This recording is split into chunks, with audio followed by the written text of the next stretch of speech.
성도 여러분 안녕하세요. 오늘도 아침 예배 참여하신 모든 성도님들을 진심으로 환영합니다. 오늘 우리는 어떤 마음으로 주님께 우리의 하루를 맡기셨나요? 어린아이가 사랑하는 아버지에게 나아가듯이 저희가 이런 어린아이의 마음을 가지고 주님 앞에 나아가는 하루가 되길 간절히 소망합니다. 이제 기도하겠습니다. 사랑이 많으신 하느님 아버지, 오늘도 성령 하나님의 인도하심으로 아침 예배를 드릴 수 있도록 하여 주심에 감사합니다. 주님, 오늘도 주님의 용서하시는 은혜와 깊은 사랑의 마음을 느끼면서 하루를 시작할 수 있도록 하여 주심에 감사합니다. 오늘도 저희가 말씀을 통해 만나는 예수님의 모습을 통해서 겸손한 모본을 배우고 우리가 만나는 모든 이들에게 그리스도인의 향기를 전달할 수 있도록 역사하여 주시옵소서. 특별히 우리가 항상 함께 하시는 주님의 임재를 경험하며 슬프고 연약할 때에도 우리를 붙드시는 주님과 동행하는 하루 될 수 있도록 함께하여 주시옵소서. 오늘도 귀한 말씀을 전하시는 목사님께 영육간의 건강을 허락하여 주셔서 진리의 말씀을 전하시는 통로로서 사용될 수 있도록 인도하여 주시옵소서. 예수님의 이름으로 기도합니다. 아멘. 오늘 저희가 함께 묵상할 제목은 확신 가운데 기뻐함입니다. 이제 목사님께서 권면의 말씀을 전해주시겠습니다. 안녕하십니까? 오늘도 하나님께서 저에게 귀한 말씀을 허락해 주셨습니다. 오늘 말씀의 제목은 확신 가운데 기뻐함입니다. 기도 응답에 대한 확신을 우리가 가지고 있을 수 있다면 기뻐하는 생애를 살 수 있다는 것입니다. 본문 성경절 읽겠습니다. 요한복음 15장 7절입니다. 너희가 내 안에 거하고 내 말이 너희 안에 거하면 무엇이든지 원하는 대로 구하라. 그리하면 이루리라. 지금 여기 예수께서 기도에 대한 놀라운 말씀을 하셨습니다. 무엇이든지 우리가 원하는 대로 구하라. 그리하면 이루리라 하는 것입니다. 이 놀라운 약속을 믿고 지금도 수많은 사람들이 자신들이 원하는 것을 구하고 있습니다. 그런데 문제가 생긴 것입니다. 기도는 했는데 하나님의 응답이 없는 것입니다. 그래서 기도에 대한 큰 실망을 마음에 품고 살아가는 것이죠. 그래서 오늘날 기독교 안에 기도에 대한 불신이 깊이 새겨져 있는 것입니다. 성도 여러분, 오해하면 안 됩니다. 하나님의 모든 약속과 축복에는 조건이 있는 것입니다. 이것이 성경 전체에 나타나 있는 원칙입니다. 구약이나 신약 마찬가지입니다. 무엇인지 구하면 주시겠다는 이 하나님의 약속의 조건이 무엇일까요? 그것은 그 바로 앞에 있는 말씀이죠. 너희가 내 안에 거하고 내 말이 너희 안에 거하면입니다. 예수께서는 내 말이 너희 안에 거해야 한다고 하셨습니다.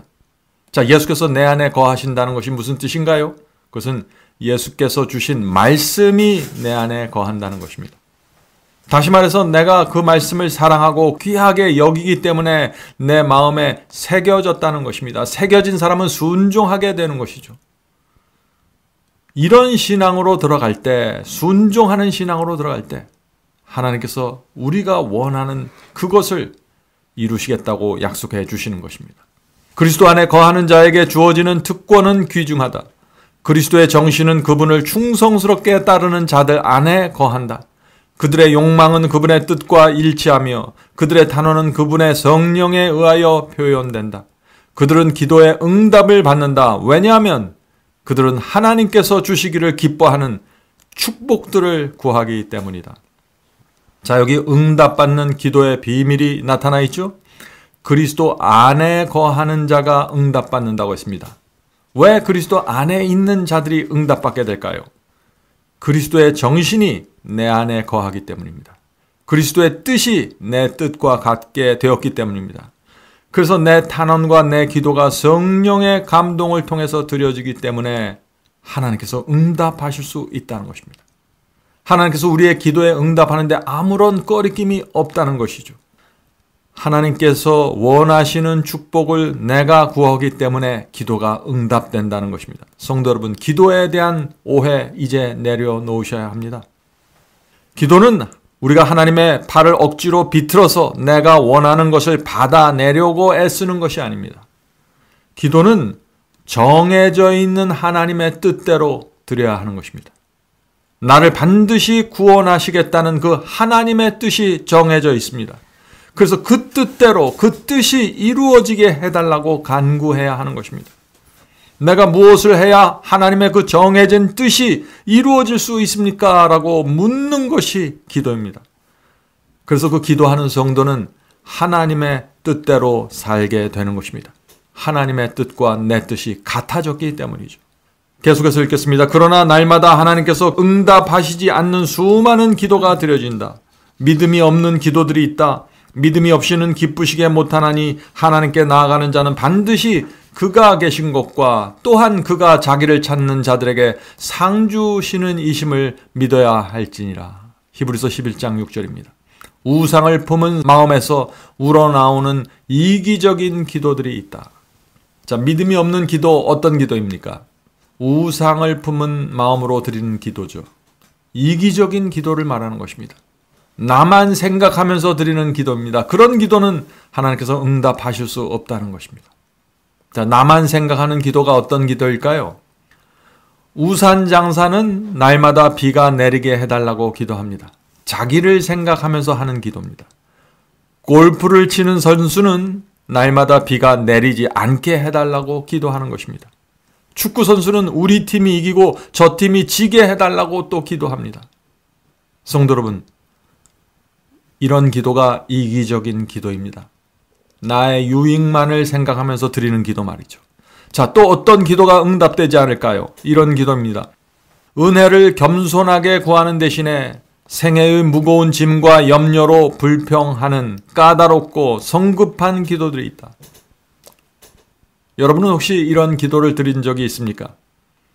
성도 여러분, 왜 하나님께 불평하고 까다롭고 성급한 기도를 드리게 될까요? 그 이유는 이것입니다. 그러한 단원을 드리는 자들은, 그런 기도를 드리는 자들은 그리스도 안에 거하지 않는다. 그들은 자신의 의지를 하나님의 뜻에 굴복시키지 않았다. 그것들은 약속의 조건에 일치하지 않으므로 그들에게 성취되지 않는다. 자, 그리스도의 안에 거한다는 것은 그리스도의 뜻을 안다는 것입니다. 주님의 뜻 안에 온전하게 들어가 있다는 것입니다. 하나님의 말씀에 굴복해 있다는 것입니다. 그것이 그리스도 안에 거한다는 말의 의미입니다. 그런 상태에서는요, 불평하거나 초조하거나 안달하면서 기도하지 않게 되는 것입니다.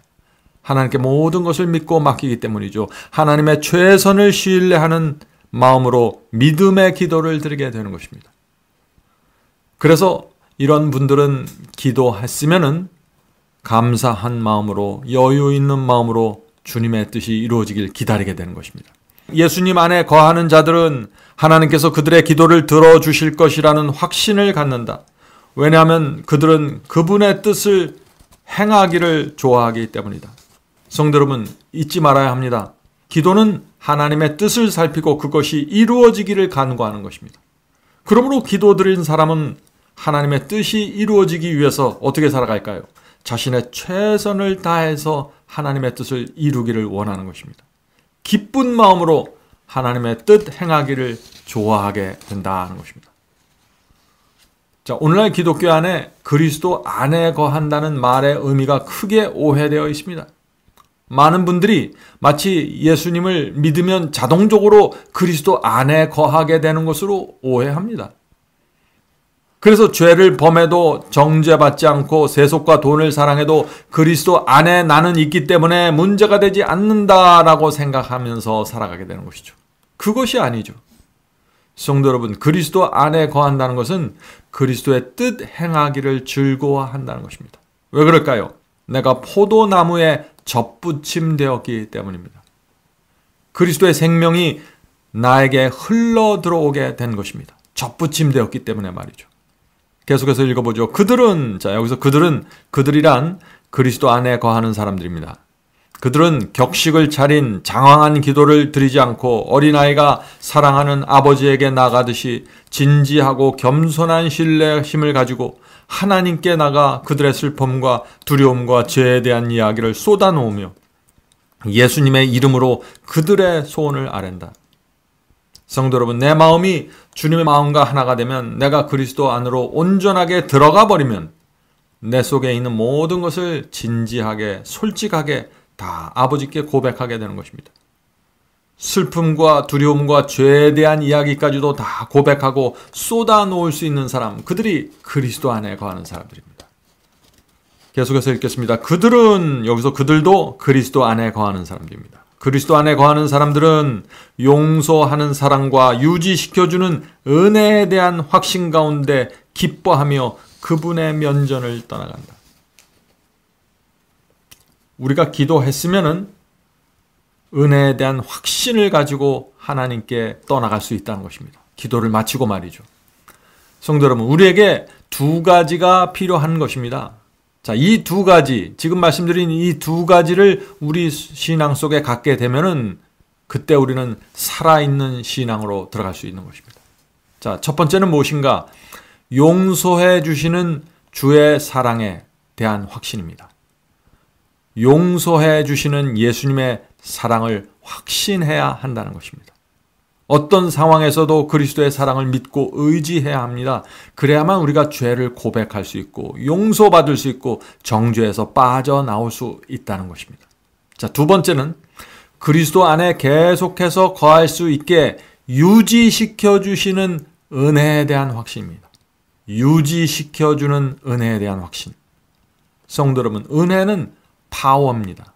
유지시켜 주시는 힘입니다. 주의 은혜가 무엇인지를 알면은 은혜의 종이 되죠. 자, 이 말씀이 무슨 뜻인가요? 왜 은혜가 파워로서 우리에게 오는지 우리가 그 말씀의 의미를 좀 이해할 필요가 있는 것입니다. 제가 고등학교 다닐 때 주변에 친구들이 참 많았습니다. 친구들이 저를 자꾸 유혹했습니다. 우리 학생들이 가지 말라고 하는 이런저런 곳에 가자고 자꾸 방과 후에 저를 끌고 갔죠. 저도 가고 싶은 호기심에 이끌려서 따라간 적이 있지만은 그 유혹의 끝까지 갈 수는 없었습니다. 왜 그랬을까요? 저희 어머님의 사랑과 은혜가 저를 붙잡고 있었기 때문입니다. 그때 저의 가정이 많이 힘들었습니다. 아버지의 사업이 안 되고 어머님이 큰 고생을 하고 계셨을 때입니다. 그때 어머님이 종종 자주 우는 모습을 저는 보았습니다. 그런데 그런 상황 속에서도 어머님이 저를 늘 염려하셨고 새벽 일찍마다 일어셔서 밥상을 봐주시고 제가 학교 가는 길을 배웅해 주셨습니다. 제 손을 잡으시면서 늘 부탁했습니다. 올바로 살라고 말이죠. 그런 어머니의 은혜 때문에 저는 친구들의 유혹이 있을 때 끝까지 그들과 함께 할 수가 없었어요. 성도 여러분, 이것이 은혜입니다. 은혜가 파워로서 저를 붙잡았던 것입니다. 십자가의 은혜도 마찬가지입니다. 우리를 그리스도 안에 머물게 유지시키는 힘으로서 작용하는 것입니다. 은혜는 내 속에서 그래서 왕처럼 지배할 수 있다고 바울이 말하는 것이죠. 로마서 5장 21절입니다. 로마서 5장 21절. 은혜도 또한 의로 말미암아 왕노릇하여 우리 주 예수 그리스도로 말미암아 영생에 이르게 하려 함이니라.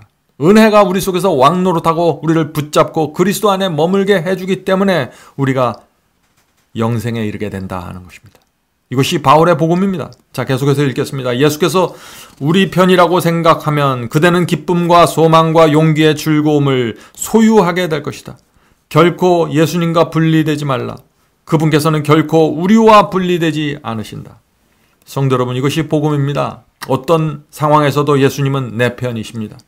내가 원하고 붙잡기만 하면 나를 용서하고 구원하실 수 있는 능력의 하나님이십니다. 그래서 우리가 그런 주님을 생각할 때마다 기쁨과 소망과 용기와 즐거움이 우리의 영혼을 채워가게 되는 것입니다.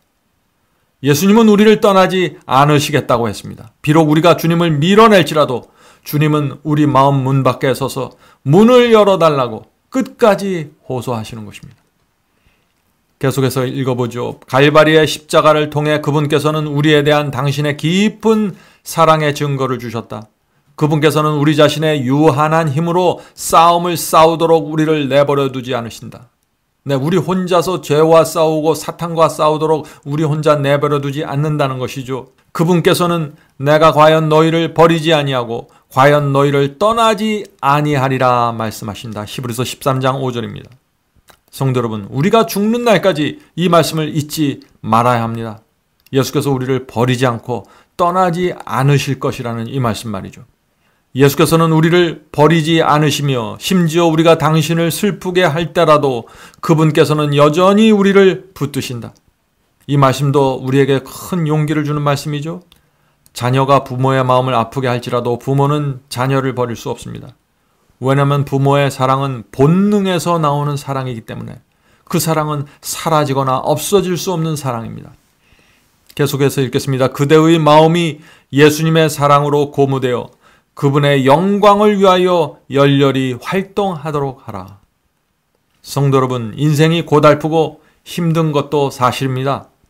그러나 하나님의 본능에서 나오는 사랑, 하늘 아버지의 본능에서 나오는 사랑을 우리가 기억하면 우리의 생애는 달라질 수 있습니다.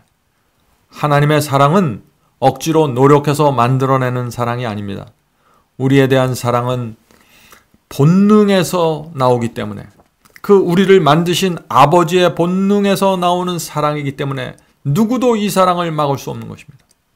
성도 여러분, 누가 인간의 모성애와 인간의 부성애를 막을 수 있을까요?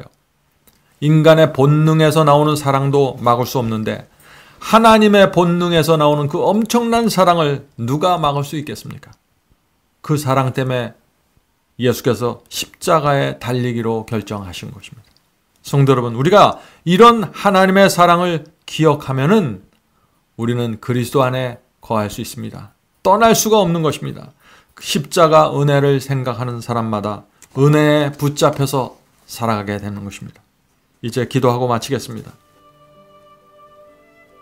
하늘에 계신 아버지, 오늘도 그리스도의 사랑에 대한 확신을 갖고 살 수 있도록 도와주시옵소서.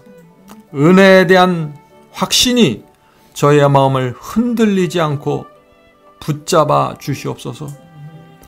우리가 하나님께 대한 확신으로 우리의 마음이 채워지고 그렇게 될 때 저희의 생애가 기쁨과 감사로 채워준다는 사실을 압니다.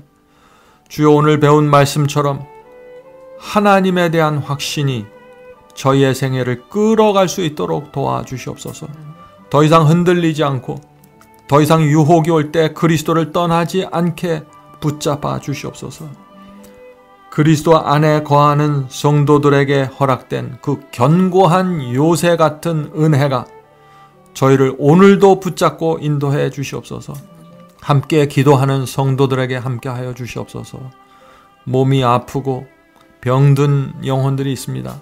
마음이 아픈 영혼들이 있습니다. 주여, 오늘 이 아침에 다시 세워주셔서 이 하루를 하나님께 바치고 영광 돌리는 하루가 되도록 인도해 주시옵소서.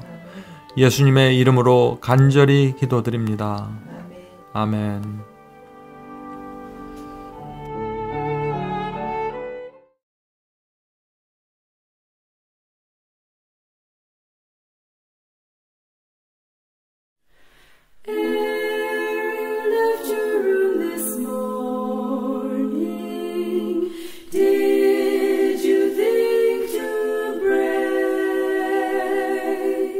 In the name of Christ our Savior.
was filled with anger, did you think to pray? Did you plead for grace, my brother, that you might forgive another who had crossed your way? Oh, how praying rests a weary, prayer will change the night to day. So when life seems dark and dreary, don't forget to pray.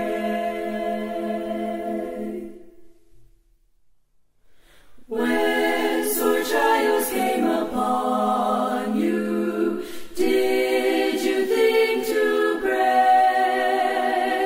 When your soul was bowed in sorrow, balm of Gilead did you borrow at the gates of death?